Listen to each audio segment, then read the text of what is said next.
Welcome back to theGrio Weekly. This week, I want to look back and talk about crime and politics. The two have always been an odd couple that people love to see hooked up for elections. And depending on the political party, it's not hard to guess the talking point.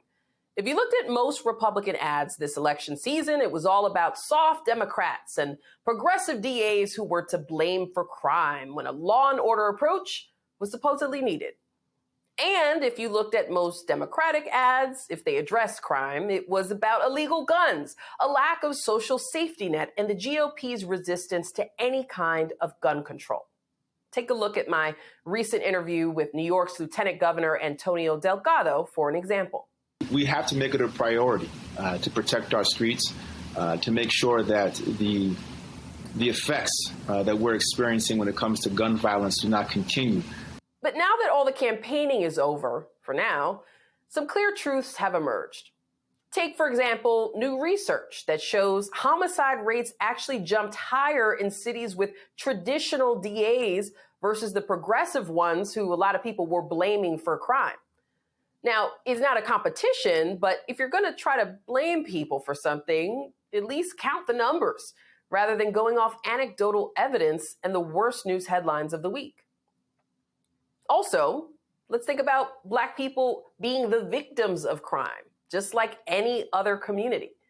We are sick and tired of seeing innocent people die, sick of having the things that we work hard for stolen, and sick of not feeling safe commuting to work or walking outside in our own neighborhoods. Yet, we're often served the same political talking points as if we don't have a stake in the safety of our own communities too. Bush and Dukakis on crime. Bush supports the death penalty for first-degree murderers. Dukakis not only opposes the death penalty, he allowed first-degree murderers to have weekend passes from prison. One was Willie Horton. From George H.W. Bush in 1988 with the Willie Horton ad, to Ron Johnson's attack on Mandela Barnes calling him dangerous, it's nothing new. All election season, we watched Black Democratic candidates being accused of protecting criminals over communities that include hardworking Black people who have spoken out against violence themselves and who know good and well that just because you were arrested for something, it doesn't mean you're also guilty. It's not okay.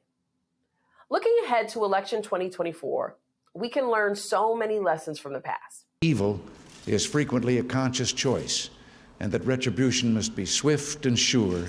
In the 1980s, while Reagan's war on drugs raged, we actually saw an increase in the number of Black police officers, Black elected officials, and Black judges. These folks stepped up wanting to lead the fight in their own communities in the midst of all the chaos.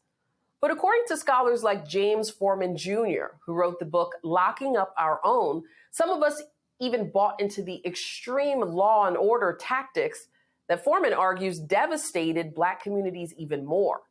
We're talking about harsher sentences, extreme oppression by the police.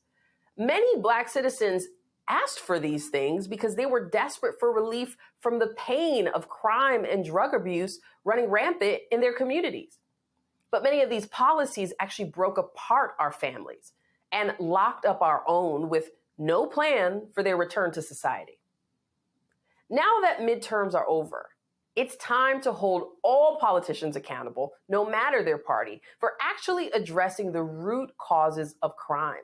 Because if one thing is for certain, what we've learned from this election season is that we have to lead in our communities no matter what, and we can't afford to settle for the status quo while we're doing it.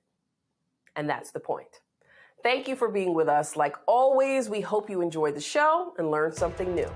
Catch you next time on theGrio Weekly.